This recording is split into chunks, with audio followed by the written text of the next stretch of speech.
Okay. Hi, everybody. I'm going to end up slowing down the way I talk. I just realized how fast I was talking.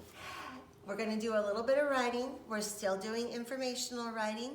There's some key parts to our informational writing. What do we start with? What's the very first thing that we write? That's right. We need a title of our informational writing. Read it with me, please. It says, All About Seahorses. That's the first thing we need. What's the next part of informational writing? Do you remember? Yeah, that's right. A topic sentence. Our topic sentence says, Seahorses are interesting. It is a fish. Oops, Mrs. Silva got ahead of herself. The next thing after a topic sentence is we need 3 facts.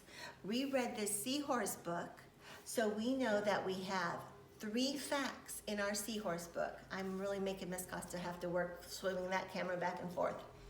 We wrote this first fact. It is a fish that lives in warm, shallow water. I don't know if anybody remembers some of the other facts. When a good writer wants to write down an informational piece, sometimes they have to keep thinking and going back and doing more research. So I'm going to look at the book again and look for another fact. This one says, see the tail of a seahorse? The seahorse has a tail like a monkey. A seahorse uses its tail for holding on to seaweed, not for swimming. So we need to use that fact in our own words. And we can't copy it out of the book because that's not the right thing to do, but we have to use our brain and put it into our own words. How could we do that? What could we say? We know that the seahorse uses its tail to hold on, not to swim. So we can say, a seahorse does not use its tail to swim. Is that good? A seahorse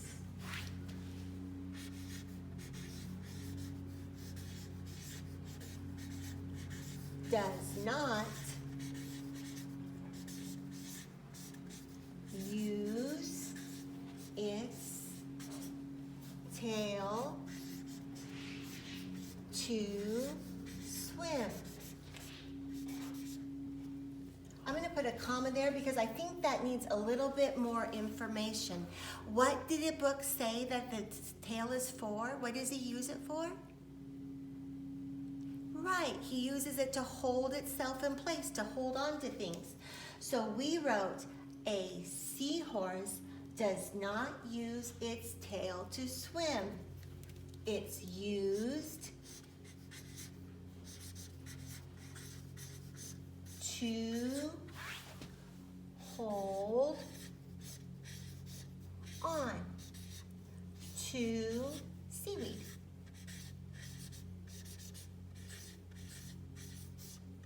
So, whoops, almost fell off my stool.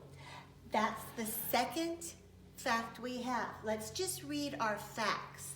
The first fact we wrote is, it is a fish that lives in warm, shallow water.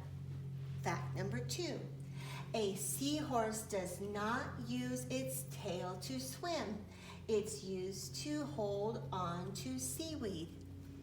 So that we need one more fact, and then the very end of our informational writing, we'll have a conclusion. We'll work on that more later, but I want you to look up here at my writing. You will notice that every time I start a new sentence, I start it with an uppercase letter. We want to make sure we do that and check my spaces between my words. When you're writing in your journals and you're writing your books, make sure your finger spaces are between your words so that you can go back and read it. Ms. Costa, is there anything else I should mention today? Oh, end your sentences with, she looked right at this period, so I knew what she was saying. I just read her mind. To always end your sentences with periods, Make sure they have them so that it makes your writing easy to read. And we will be done with this for today. Thanks for paying attention.